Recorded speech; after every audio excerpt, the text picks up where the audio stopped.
I woke up very fresh and relaxed and spent 2 hours in Starbucks, where I had a fantastic conversation with two gentlemen from the city where I live, and even tried on a cup of American Commander and, of course, a picture for the memory. Hi friends, I'm ready for my second day. Follow me.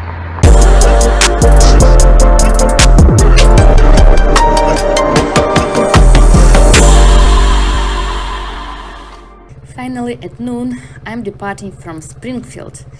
I don't know where I will be sleeping tonight. I trust the universe, and I'm absolutely open to all unknown wonders of the day. I feel fantastically confident. Confidence increases motivation. Doubts inhibits motivation. In my previous video, I was speaking about professional burnout. I have been in travel business for so many years. I had offices in St. Petersburg, Moscow, Kiev, and we were helping people to get USA visas from Russia and Ukraine and organized trips across the United States. I think that I invested not only my time and knowledge into the business, but my heart and soul, and I completely burnt out. Crisis after crisis, a very painful business with a partner, the pandemic, and then Russian and Ukrainian war destroyed my confidence, made me so weak and unconfident that I started to hate my work. I had so many financial obligations before the customers. I was in stress all the time. I wanted to change a career.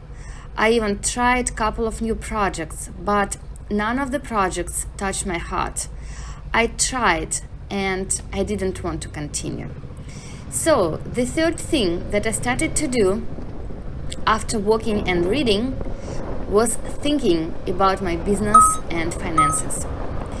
I turned off my phone for 2 months. I did not check emails. I was not responding to any new inquiries. I fully dedicated 2 months of my new year of self-transformation only to myself. And step by step, little by little, the decision and passion was found. Sometimes, if you don't know what to do, you just need let it go for a while, relax and wait what would happen. It doesn't mean that you have to stop doing something and stop living. No, but what I realized that you have to move your focus to something else and the decision would be found. I remember that last year I met a life coach for coffee and conversation. And after sharing my business struggle with him, I was told, Oksana, find a job. The same thing I was told by my relatives. When you hear this over and over from different people, from your relatives, you start to think that you are not capable to proceed in this life. You don't feel other people's faith in you.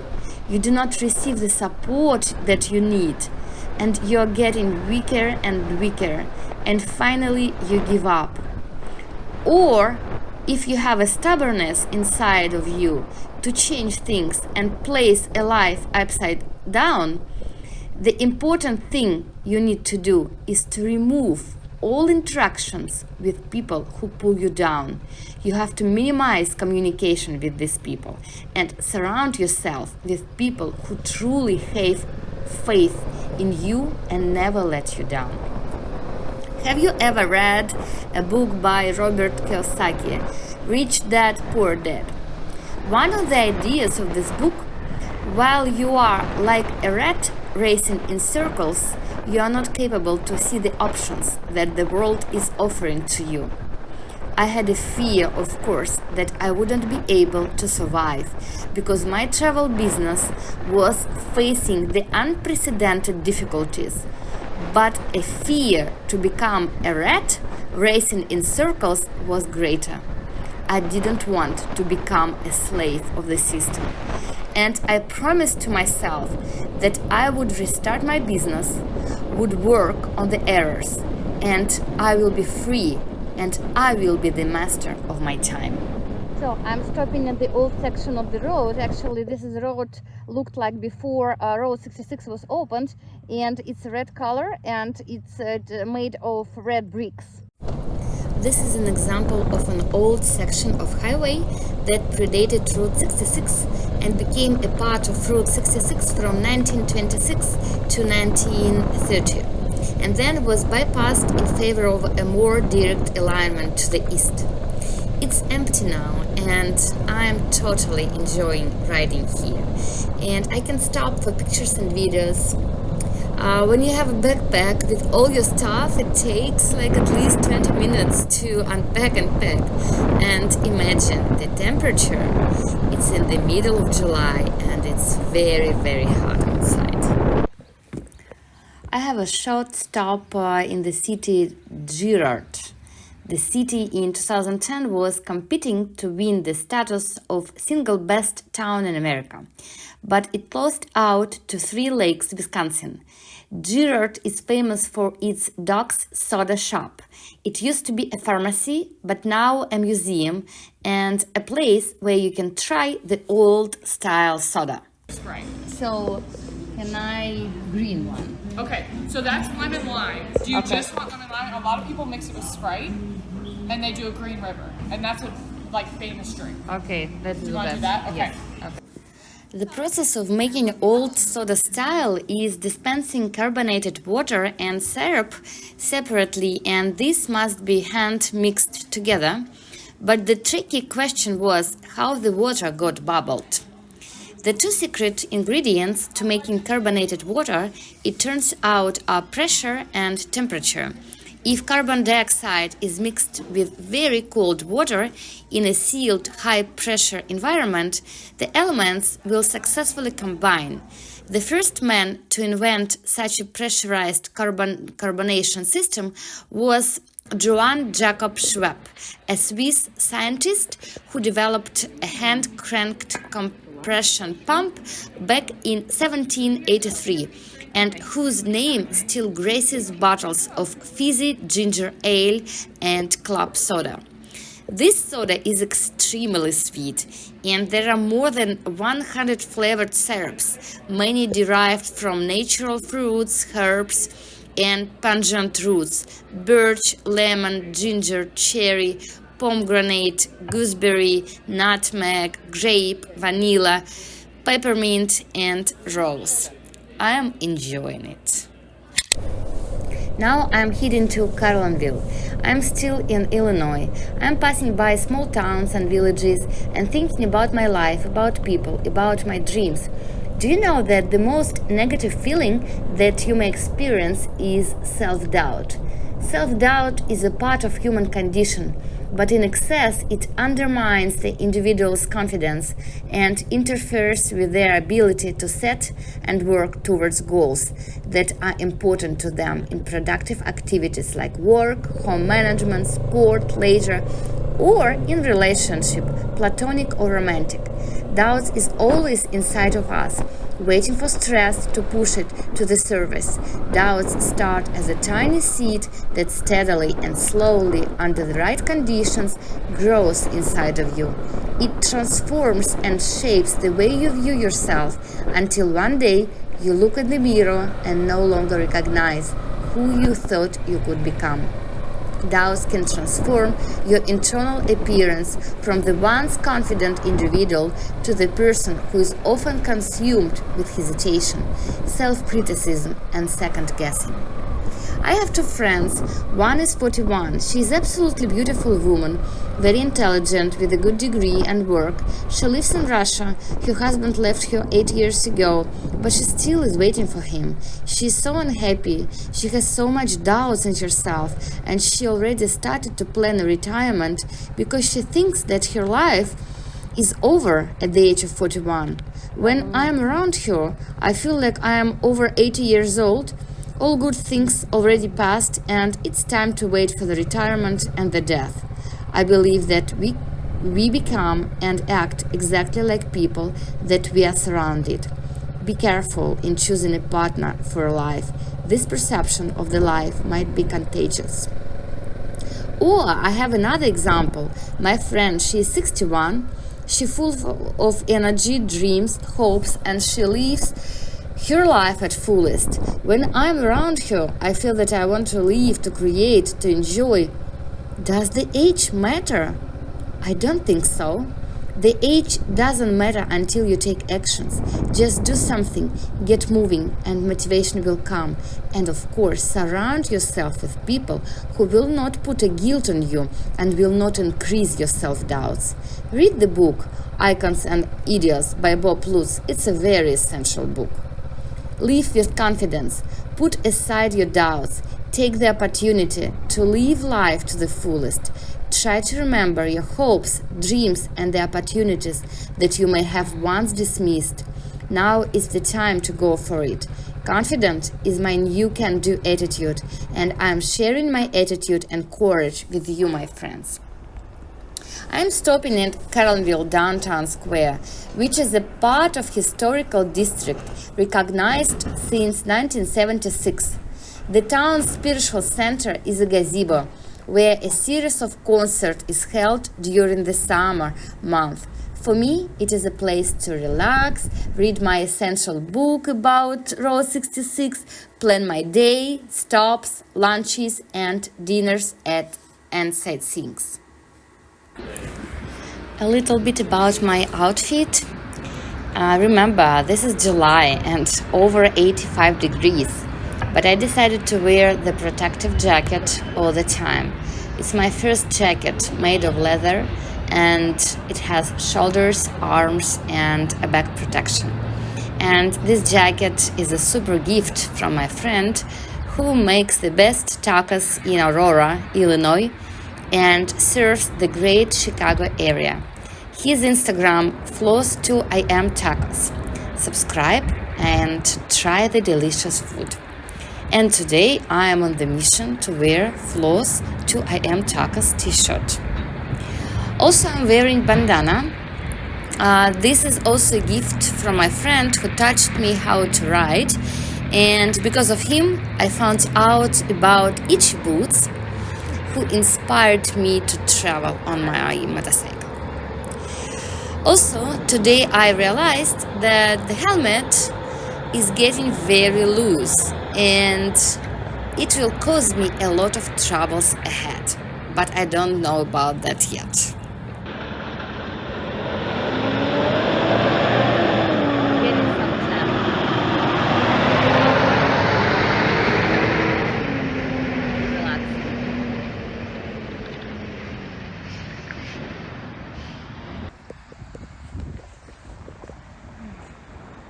Cooling under the trees.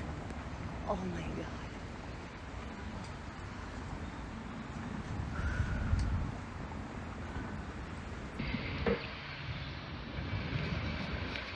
Hi, this is the chicken point where I am. What is the name? 1 second. Carlinville.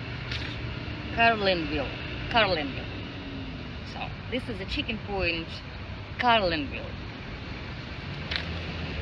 This is a fantastic book. It's my atlas, and every time when I go from one point to another point, I open the book and I do marks where I need to stop. So it's very essential book. If you ever want to travel, this one, a fantastic book. Whew.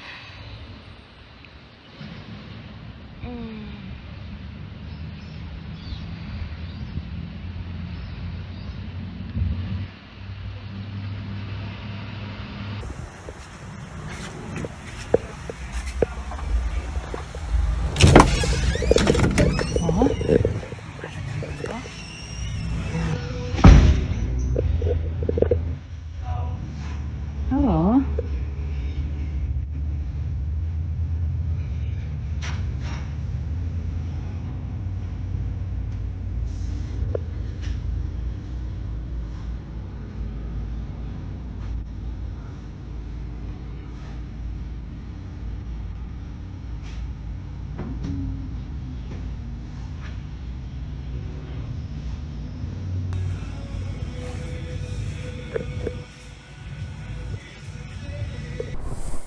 After a walk and cooling in the shade, I continue riding, trying to predict how far I can go and where my night would be. So, a little flashback to my life. To rebuild my life, I started to walk and to read. And the third thing I started to do is thinking what to do with my business. I think I need to speak about my business more. I opened my first travel company in St. Petersburg, Russia in 2007. And since that, I haven't worked for anybody. Always and always, I relied only on myself. In 2011, I moved to the United States and continued travel business. It was a small travel agent business, and I was managing the business from home, and also I was controlling my Russian travel agency. I would say that my business was doing very good. I was making enough to travel around the globe. I used a lot of travel-related perks, like staying for free in different hotels, flying business class, and sightseeing for free. That was until I made my first fatal mistake that cost me huge health problems. I lost a lot of money, and most important thing, I lost my confidence. What did I do? I sold my 50% of share of Russian business to the man, to my friend that I have known since I was 14. In a couple of years, I would regret about this decision, but that time it seemed to me that I was right. In the beginning, the things went very smooth and easy, and we were very successful. The main idea of the business was helping Russian people with visas to the United States, and also we were selling travel packages for Russian people who wanted to travel to the United States.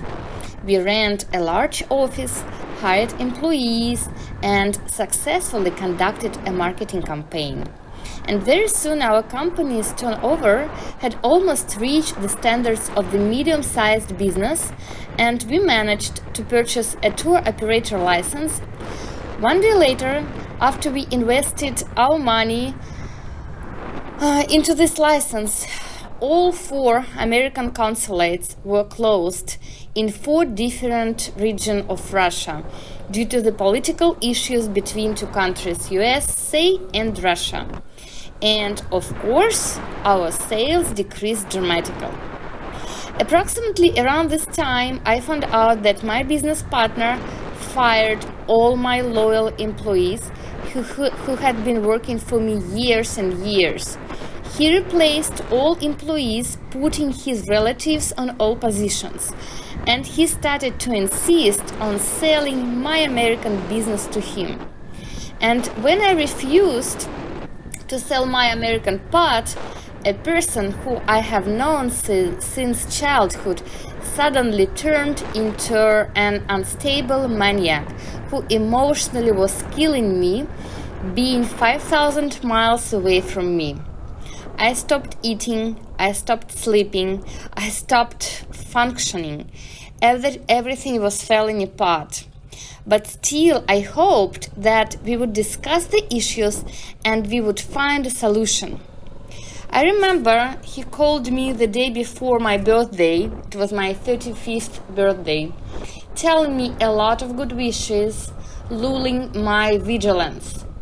And the following morning, I woke up into the totally different world. Happy birthday to me. I had nothing except financial obligations before my customers. Well, I'm approaching the small town where many years ago there are 3 coal mines were established to serve the needs of the railroads. And I'm going to have a little walk here. Stay with me.